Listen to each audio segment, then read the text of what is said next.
কাছের মধ্যে আছে। এটা আমাদের গৌরবের বিষয়।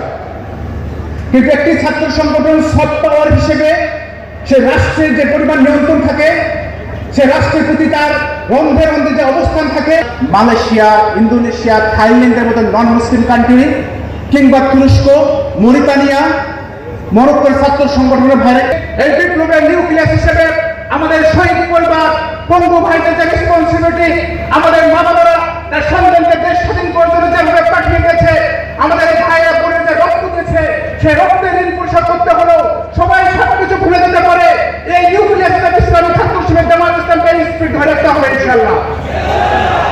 প্রিয় ভাইরা, আগামী দিনে শুধু এই করে যাবে, আমাদের সে যাত্রা রেখে যাবে, আমাদের প্রতিদ্বন্দ্বী থাকবে, কিন্তু ইসলামী ছাত্র শিবিরের প্রতিযোগী থাকবে না ইনশাআল্লাহ।